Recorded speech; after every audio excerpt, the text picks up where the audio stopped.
નમસ્કાર મિત્રો. આજના લેક્ચરમાં આપણે વાણિજ્ય વ્યવસ્થા અને સંચાલનની અંદર ધોરણ 12 સ્વાધ્યાય નંબર 12 ધંધાકીય પર્યાવરણમાં ચર્ચા કરીશું. મિત્રો, ગયા લેક્ચરમાં આપણે ધંધાકીય પર્યાવરણનો અર્થ અને મહત્વની ચર્ચા કરી હતી. આજના લેક્ચરમાં આપણે ધંધાકીય પર્યાવરણને અસર કરતા પરિબળોની ચર્ચા કરીશું. ધંધાકીય પર્યાવરણના પરિબળો ફેક્ટર્સ અફેક્ટિંગ બિઝનેસ એન્વાયરમેન્ટ. એમાં બે પરિબળો છે. એમાં આંતરિક પરિબળો છે. એ આંતરિક પરિબળોમાં ધંધાના હેતુઓ, કર્મચારીઓ અને સંચાલકીય માળખુંનો સમાવેશ થાય છે. બાહ્ય પરિબળોમાં આર્થિક પરિબળો, સામાજિક પરિબળો, સાંસ્કૃતિક પરિબળો, ટેકનોલોજીકલ પરિબળો, રાજકીય પરિબળો અને ધારાકીય પરિબળો. તો ધંધાકીય પર્યાવરણ એક એવા પરિબળોનો સમૂહ છે કે જે ધંધા માટે એક નવી તક કે નવા પડકારનું સર્જન કરે છે. એમાં બે બાબતોનો સમાવેશ થાય, એક આંતરિક પરિબળ અને બીજું બાહ્ય. આંતરિક પરિબળમાં ધંધાના હેતુઓ છે, કર્મચારી, સંચાલકીય માળખુંનો સમાવેશ થાય છે. જ્યારે બાહ્ય પરિબળમાં આર્થિક પરિબળ, સામાજિક પરિબળ, સાંસ્કૃતિક પરિબળ, ટેકનોલોજીકલ પરિબળ, રાજકીય પરિબળ અને ધારાકીય પરિબળોનો સમાવેશ થાય છે. મિત્રો, તો આપણે ચર્ચા કરીએ છીએ હવે લેક્ચરમાં આર્થિક પરિબળો જે ધંધાકીય પર્યાવરણને અસર કરે છે એની વાત કરીએ.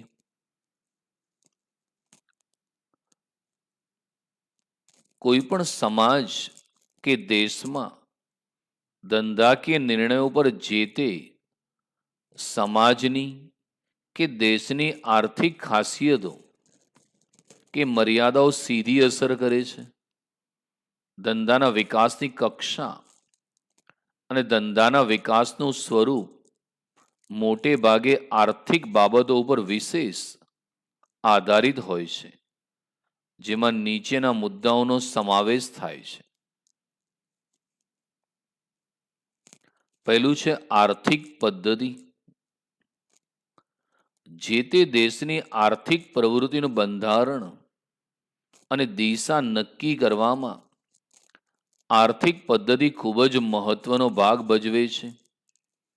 જો મૂડીવાદી આર્થિક પદ્ધતિ અમલમાં હોય તો તેનો સીધો અર્થ મુક્ત વેપાર, ફ્રી ટ્રેડની નીતિ છે, જેમાં ઉત્પાદકોને આર્થિક પ્રવૃત્તિના સંદર્ભમાં સઘળા નિર્ણયો લેવાનો અધિકાર છે, જે ધંધા માટે પ્રેરણાદાયી બને છે. મૂડીવાદી આર્થિક પદ્ધતિમાં સરકારની દખલગીરી પ્રમાણમાં ઘણી ઓછી હોય છે. તેથી વિપરીત સમાજવાદી આર્થિક પદ્ધતિમાં મોટા ભાગના નિર્ણયો સરકારને આધીન હોવાથી વ્યક્તિગત પ્રોત્સાહન નામશેષ હોય છે. ભારતે મિશ્ર અર્થતંત્ર અપનાવેલ છે, જેમાં કેટલાક ક્ષેત્રોમાં ધંધાકીય સ્વાતંત્ર્ય જોવા મળે છે તો કેટલાક ક્ષેત્રોમાં સરકારનું પ્રભુત્વ જોવા મળે છે. આમાં આર્થિક પદ્ધતિ જે તે દેશમાં ધંધાકીય માળખું નક્કી કરવામાં મહત્વની ભૂમિકા ભજવે છે.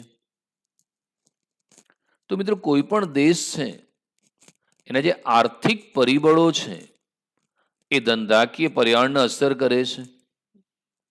એમાં પહેલું છે આર્થિક પદ્ધતિ. કોઈ પણ દેશ એનું અર્થતંત્ર કયા પ્રકારનું છે? મૂડીવાદી દેશ છે કે સામ્યવાદી દેશ છે? એ દેશના ધંધાકીય બાબતોને અસર કરે છે. America, Japan, Australia, France, Germany એ મૂડીવાદી દેશો છે. મિત્રો, મૂડીવાદી દેશોમાં કેવું હોય? મુક્ત વેપાર, ફ્રી ટ્રેડ. એમાં મિત્રો સરકાર કોઈ વસ્તુમાં દખલગીરી ના કરે. તમારા અમેરિકા, કેનેડા, જાપાનમાં જે પણ ધંધો કરવો છે તમે ફ્રીથી કરી શકો. એમાં સરકારની દખલગીરી જોવા નહીં મળે. તો ત્યાં ધંધા માટે વિકાસની તકો વિપુલ પ્રમાણમાં છે. જ્યારે ચીન, રશિયા, પોલેન્ડ એ સામ્યવાદી દેશો છે, સમાજવાદી દેશો છે. અને સામ્યવાદીમાં મિત્રો કેવું હોય કે મોટા ભાગના ધંધા ઉદ્યોગની માલિકી સરકારની હોય. ખાનગી ક્ષેત્રના વિકાસ માટે કોઈ વધુ પ્રોત્સાહન ના હોય. જ્યારે ભારતે મિશ્ર અર્થતંત્ર અપનાવ્યું એટલે કેટલાક ક્ષેત્રો જે સરકારે પોતાની પાસે અનામત રાખ્યા. આજે સંરક્ષણના ઉદ્યોગો, અણુશક્તિ, રેલવે એ સરકારે પોતાની પાસે અનામત રાખેલા છે. જ્યારે બાકીના જે ક્ષેત્રો છે ખાનગી ક્ષેત્ર માટે ખુલ્લા મૂકવામાં આવ્યા. એટલે જે ક્ષેત્રો ખુલ્લા મુકાય એમાં ખાનગી ક્ષેત્ર પ્રવેશ કરી શકે છે. એટલે આમ કોઈ પણ દેશની પદ્ધતિ છે, મૂડીવાદી છે કે સામ્યવાદી છે, એ પણ દેશના ધંધાકીય પર્યાવરણને અસર કરે છે. ભારતે મિશ્ર અર્થતંત્રનો સ્વીકાર કર્યો, જેમાં કેટલાક ક્ષેત્રોમાં સરકારે પોતાનું પ્રભુત્વ જાળવી રાખેલું છે, તો કેટલાક ક્ષેત્રો ખાનગી ક્ષેત્ર માટે ખુલ્લા મૂકવામાં આવેલા છે. ત્યારબાદ છે આર્થિક વિકાસની માત્રા, ડિગ્રી ઓફ ઇકોનોમિક ડેવલપમેન્ટ. દેશ આર્થિક દ્રષ્ટિએ વિકસિત છે, વિકાસશીલ છે કે અલ્પ વિકસિત છે, તે પ્રશ્નનો ઉત્તર દેશના ધંધાકીય ક્ષેત્રની સાનુકૂળતા કે પ્રતિકૂળતા દર્શાવે છે.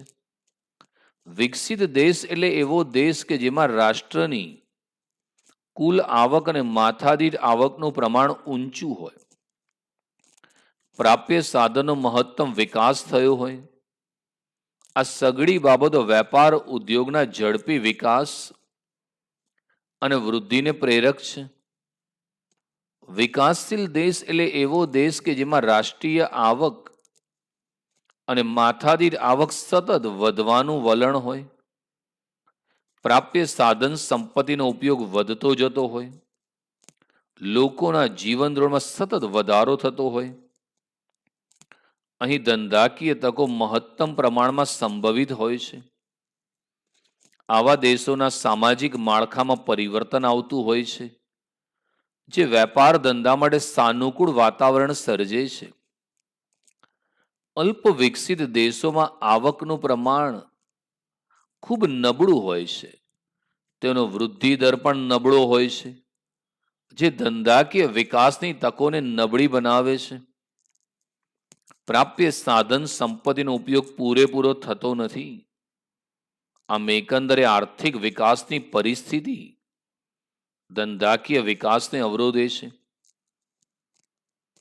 તો કોઈ પણ દેશની અંદર ધંધો જ્યારે કરવાનો આવે ત્યારે એ દેશના આર્થિક વિકાસની માત્રા પણ જાણવી જરૂરી છે, કે એ દેશ વિકસિત છે કે વિકાસશીલ છે કે અલ્પ વિકસિત છે, જે ધંધા માટે સાનુકૂળતા કે પ્રતિકૂળતા દર્શાવે. મિત્રો, America, Japan, Britain, France, Germany એ વિકસિત દેશો છે. મિત્રો, વિકસિત દેશ એટલે એવો દેશ કે જેની રાષ્ટ્રીય આવક અને માથાદીઠ આવકનું પ્રમાણ ઊંચું હોય, એ દેશમાં સાધન સંપત્તિનો શ્રેષ્ઠ ઉપયોગ થતો હોય, જે વેપાર ધંધા માટે એક સારી બાબત છે. કારણ કે લોકોની આવક સારી હશે તો ઉદ્યોગો દ્વારા ઉત્પાદિત ચીજવસ્તુની માંગ પણ સતત વધતી રહેશે. જ્યારે ભારત, શ્રીલંકા જે દેશ છે એ વિકાસશીલ દેશો છે. વિકાસશીલ દેશ એટલે એવો દેશ કે જેમાં રાષ્ટ્રીય આવક અને માથાદીઠ આવક સતત વધવાનું તમને વલણ જોવા મળે. એને કારણે તમે જુઓ, ભારતમાં ધીમે ધીમે મોબાઈલ, ટેલિવિઝન, વોશિંગ મશીન, એસી, ફોર વ્હીલર ની માંગ સતત વધતી જાય છે. આવા દેશમાં સામાજિક માળખું છે એમાં પણ સતત પરિવર્તન આવે છે. એને કારણે ઘણા બધા ધંધાકીય એકમો ભારતની અંદર ધંધો કરવા તૈયાર થાય છે, કેમ કે એમને ભારત માટે નવી નવી તકો દેખાઈ રહી છે. એટલે ભારતમાં દરેક ક્ષેત્રે મૂડી રોકાણ વધતું જાય છે. જ્યારે અલ્પ વિકસિત દેશ તો બર્મા છે, દક્ષિણ આફ્રિકાના અંદર તાંજાનિયા છે, નાઇજર છે, એ બધા અલ્પ વિકસિત દેશો છે.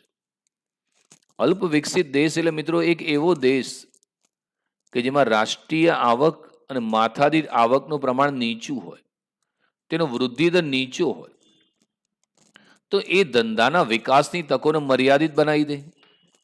કારણ કે તમે જ્યાં ધંધો કરતા હો ત્યાં ગરીબ લોકો હોય, આવક નીચી હોય, તો તમે પૂરતા પ્રમાણમાં જે વિકાસ કરવો જોઈએ, વેચાણ કરવું જોઈએ, એ કરી શકશો નહીં.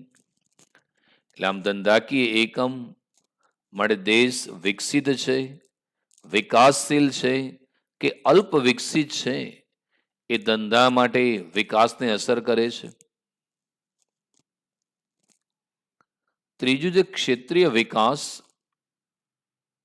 અને આંતરક્ષેત્રીય જોડાણો. દેશના વિકાસમાં કૃષિ ક્ષેત્ર, ઔદ્યોગિક ક્ષેત્ર અને સેવા ક્ષેત્ર ચાવીરૂપ ભૂમિકા ભજવે છે. દેશમાં કૃષિ ક્ષેત્રનું પ્રભુત્વ છે તેમ ત્યારે કહી શકાય કે જ્યારે મોટા ભાગના લોકો કૃષિ ક્ષેત્રમાંથી રોજગારી મેળવતા હોય.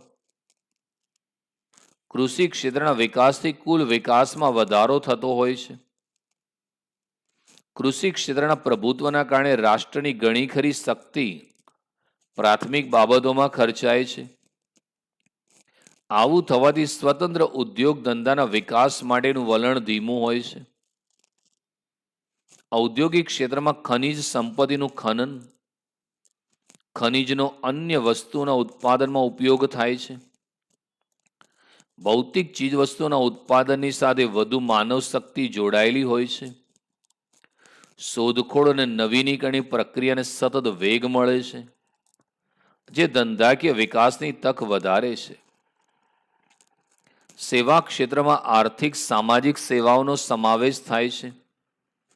વાહન વ્યવહાર, બેન્કિંગ, પ્રવાસન, શિક્ષણ, આરોગ્ય વગેરેનો વિકાસ થાય તો તેના કારણે ધંધાકીય રોકાણની સંભાવના વધે છે. તેટલા અંશે વિકાસની સંભાવના ખૂબ વધી જાય છે.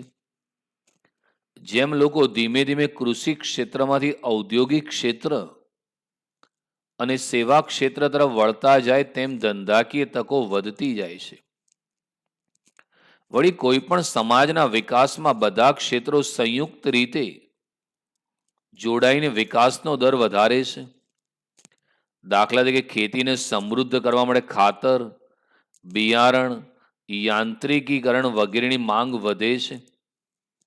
આ સાધનો કૃષિ ક્ષેત્રે પહોંચાડવા માટે આનુષંગિક સેવાઓની જરૂર પડે છે. આમ ખેતી, ઉદ્યોગ અને સેવા ક્ષેત્ર એકબીજા ઉપર આધારિત બને છે અને એક ક્ષેત્રનો વિકાસ એ બીજા ક્ષેત્રના વિકાસ માટે જવાબદાર બને છે. આમ ક્ષેત્રીય ફેરફારો ધંધા ઉદ્યોગ માટે સાનુકૂળ વાતાવરણનું નિર્માણ કરે છે. મિત્રો, કોઈ પણ દેશ છે એમાં 3 ક્ષેત્રો દ્વારા રાષ્ટ્રીય આવક પ્રાપ્ત થતી હોય છે. એ જે 3 ક્ષેત્રો છે એ 3 ક્ષેત્રોમાં ખેતી ક્ષેત્ર છે, ઉદ્યોગ ક્ષેત્ર છે અને સેવા ક્ષેત્રનો સમાવેશ થાય છે. ભારત કૃષિ પ્રધાન દેશ છે. કૃષિ પ્રધાન એટલા માટે કહી શકાય કારણ કે દેશની મોટા ભાગની જે પ્રજા છે રોજગારી માટે ખેતી પર આધારિત છે અને કૃષિ ક્ષેત્રના વિકાસને કારણે એ દેશની અંદર વિકાસ થતો હોય તેમ કહી શકાય કે એ જે દેશ છે મિત્રો, એ દેશની અંદર કૃષિ ક્ષેત્રનું પ્રભુત્વ છે. ભારતમાં આઝાદી વખતે દેશની મોટા ભાગની જનતા કૃષિ ક્ષેત્રમાં રોકાયેલી હતી, ત્યારે ઉદ્યોગના વિકાસની કક્ષા ઘણી નીચી હતી. અને જેમ જેમ ધીમે ધીમે સરકારે ઉદ્યોગ ક્ષેત્રના વિકાસ માટે સવલતો પૂરી પાડી, ખાસ કરીને બીજી અને ત્રીજી પંચવર્ષીય યોજનામાં ઉદ્યોગના વિકાસને અગ્રિમતા આપવામાં આવી, તેમ તેમ ધંધાકીય ક્ષેત્રે નવા નવા સંશોધન, શોધખોળ, નવીનીકરણની પ્રક્રિયા આગળ વધી, જે ધંધાના વિકાસની તક વધારે છે.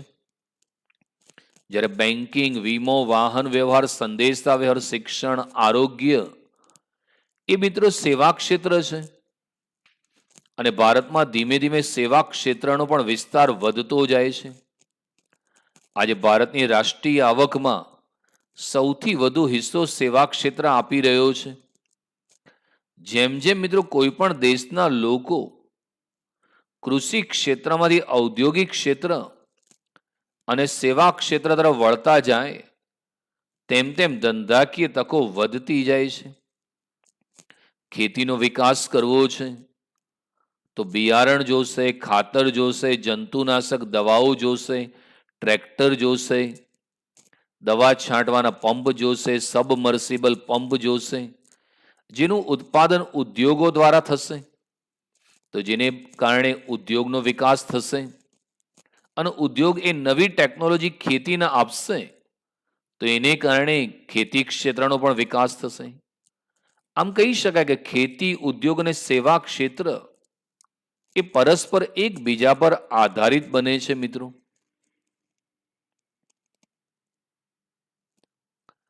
ત્યારબાદ છે રાષ્ટ્રીય આવક અને માથાદીઠ આવક, નેશનલ ઇન્કમ એન્ડ પર કેપિટા ઇન્કમ. રાષ્ટ્રીય આવકમાં વધારો એ ધંધાકીય એકમ માટે સાનુકૂળતા સર્જે છે.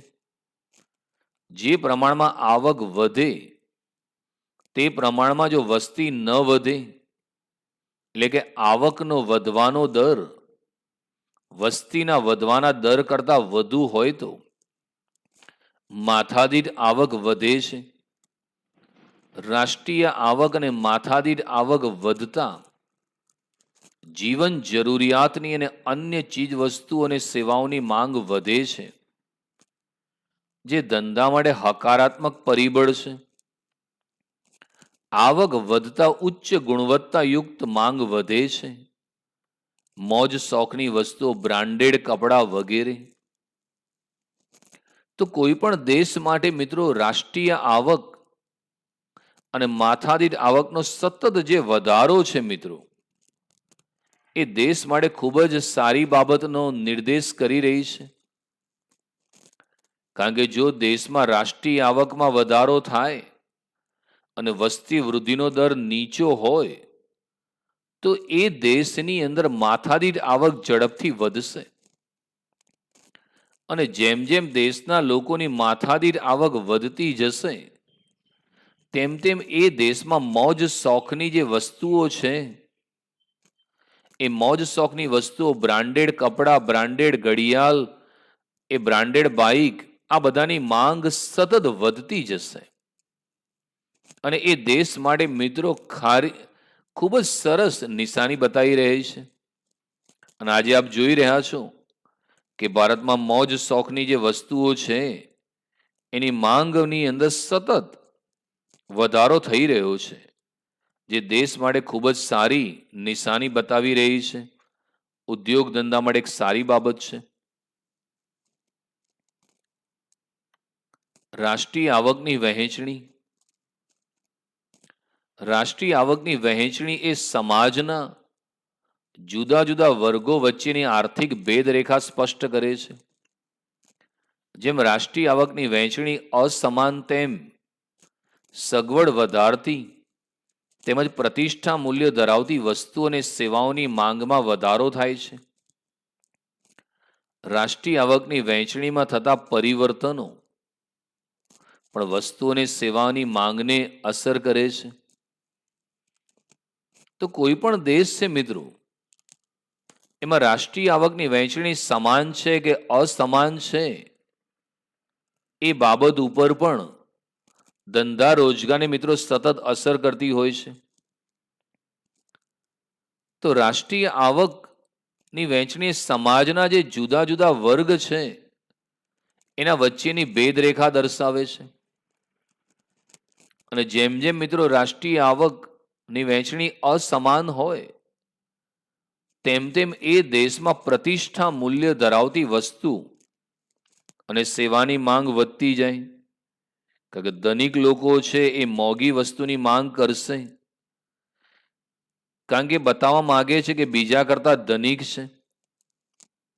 આજે ભારતમાં મોંઘી ફોર વ્હીલર ગાડીઓ, આલિશાન બંગલા, મોંઘી જ્વેલરી, આ બધાની માંગ સતત વધતી જાય છે. મોંઘા મોંઘા બાઇક, એની માંગ સતત વધતી જાય છે. એટલે આ જે બાબત છે મિત્રો, એ હંમેશા ધંધા રોજગારને અસર કરે છે. એને કારણે ભારતમાં મોંઘી મોંઘી બાઇક, ફોર વ્હીલરના શોરૂમની સંખ્યા સતત વધતી જાય છે મિત્રો.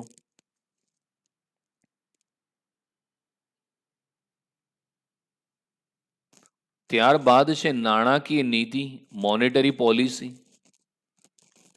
નાણાકીય નીતિમાં વ્યાજના દરોમાં ફેરફાર, ફુગાવાનો દર, શાખ સર્જન, શાખ પ્રાપ્યતા વગેરેનો સમાવેશ થાય છે. મકાન માટેની લોનના વ્યાજના દરમાં ઘટાડો થવાના કારણે મકાનની માંગ વધે છે.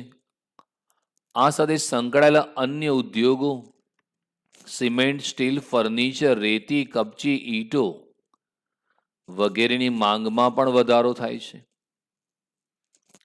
તો રિઝર્વ બેંક દ્વારા મિત્રો દર વર્ષે નાણાકીય નીતિ ઘડવામાં આવે છે, જેમાં સરકાર દ્વારા રિઝર્વ બેંકને અમુક સત્તાઓ આપવામાં આવી છે, જેમાં વ્યાજના દરમાં ફેરફાર, રિઝર્વ બેંકની શાખ સર્જનની નીતિ, આ બાબતો મિત્રો ધંધા રોજગારને અસર કરે છે.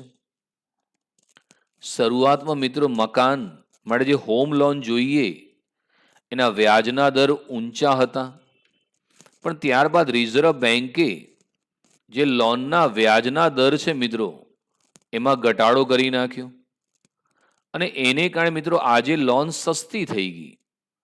લોન સસ્તી થતા જે કન્સ્ટ્રક્શન ઉદ્યોગ છે, બાંધકામ ઉદ્યોગ, એમાં તેજી જોવા મળી. એટલે ઘણા બધા લોકો હવે લોન લઈને પણ ઘર બનાવવાના ચાલુ કર્યા.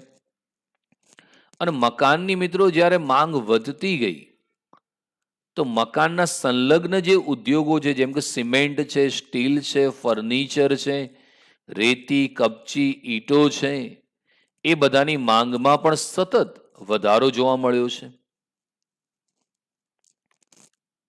રાજકોષીય નીતિ, ફિસ્કલ પોલિસી. રાજકોષીય નીતિ કરવેરાના માળખા અને સરકારી ખર્ચ સાથે સંકળાયેલી છે. રાજકોષીય નીતિના મુખ્ય હેતુ નીચે મુજબ હોય છે: સાધન સંપત્તિનો મહત્તમ ઉપયોગ કરવો, ઝડપી વિકાસ માટે સાધન સંપત્તિની શ્રેષ્ઠતમ ફાળવણી કરવી, આવકની વહેંચણીમાં શક્ય હોય તેટલી સમાનતા લાવવી,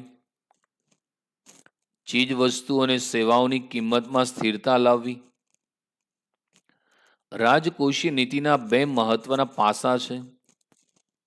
એક, કરવેરાનું માળખું વ્યક્તિને, એકમને અને સમગ્ર ઉદ્યોગને કેવી રીતે અસરકારક થાય છે. બે, સરકારી ખર્ચના કારણે આર્થિક પ્રવૃત્તિઓ પર કેટલી અસર થાય છે. તો દર વર્ષે મિત્રો સરકાર જે અંદાજપત્ર બનાવે છે એમાં પોતાની રાજકોષીય નીતિ ઘડતી હોય છે. રાજકોષીય નીતિ જે છે સરકાર ઘડે બજેટમાં, એના મુખ્ય હેતુ નીચે મુજબ છે: દેશમાં જે ઉત્પાદનના સાધનો છે, કુદરતી સંપત્તિ અને માનવ સંપત્તિ, એનો શ્રેષ્ઠ ઉપયોગ કરવો, ભારતનો ઝડપી આર્થિક વિકાસ થાય તે માટે સાધન સંપત્તિની શ્રેષ્ઠ રીતે ફાળવણી કરવી, દેશમાં આવકની અસમાનતા ઘટે અને ઉત્પાદનના સાધનની વહેંચણી સમાન થાય માટે પ્રયત્ન કરવા, ચીજ વસ્તુ અને સેવાઓની કિંમતમાં સ્થિરતા લાવવી. આ બધા કારણોસર રાજકોષીય નીતિ ઘડવામાં આવે છે, જેના બે મહત્વના પાસા છે. દર વર્ષે સરકાર જે બજેટમાં કરવેરાનો દર નક્કી કરે છે એ ભારતના દરેક વ્યક્તિને, ધંધાને કેવી રીતે અસર કરે છે એ સમજવામાં આવે છે. અને ધંધાની સરકાર દ્વારા ઘડવામાં આવેલી કરવેરા નીતિ એ આર્થિક પ્રવૃત્તિ પર કેટલી અસર કરે છે તે જાણવામાં આવે છે. અન્ય પરિબળો જેવા કે કાચો માલ, તેનો પુરવઠો, યંત્ર સામગ્રી, નાણાકીય સગવડો, માનવ સંપદ શક્તિ, ઉત્પાદકતા વગેરે ધંધાકીય પર્યાવરણના અગત્યના આર્થિક પરિબળો છે જે ધંધા પર સકારાત્મક અને નકારાત્મક અસર સર્જે છે. તો ઘણા મિત્રો અન્ય પરિબળો પણ છે, એ પણ ધંધાને અસર કરે છે. દાખલા તરીકે કોઈ પણ ઉદ્યોગે ઉત્પાદન કરવા કાચો માલ જોઈએ, તો કાચા માલનો પુરવઠો પ્રાપ્ત છે કે નહીં એ પણ ધંધાને અસર કરે. ઉત્પાદન માટે જે આધુનિક યંત્રો જોઈએ એ બજારમાં ઉપલબ્ધ છે. પૂરતી વીજળી મળી રહી છે, મજૂરોની પ્રાપ્યતા, આ બધા અન્ય પરિબળો પણ ધંધાના વિકાસ માટે અગત્યના પરિબળો છે. તો આજના લેક્ચરમાં મિત્રો આપણે ધંધાકીય પર્યાવરણને અસર કરતા જે પરિબળો છે એમાં આર્થિક પરિબળ વિશે ચર્ચા કરી. સારો પ્રશ્ન છે મિત્રો, આપણે લખીને તૈયાર કરી નાખવો જોઈએ. ફરી એકવાર આપણે એની સમજૂતી મેળવી લઈશું મિત્રો. તો ધંધાકીય પર્યાવરણ છે એને બે પરિબળો અસર કરે છે, આંતરિક પરિબળ અને બાહ્ય. આંતરિકમાં ધંધાના હેતુઓ, કર્મચારીઓ, સંચાલકીય માળખું.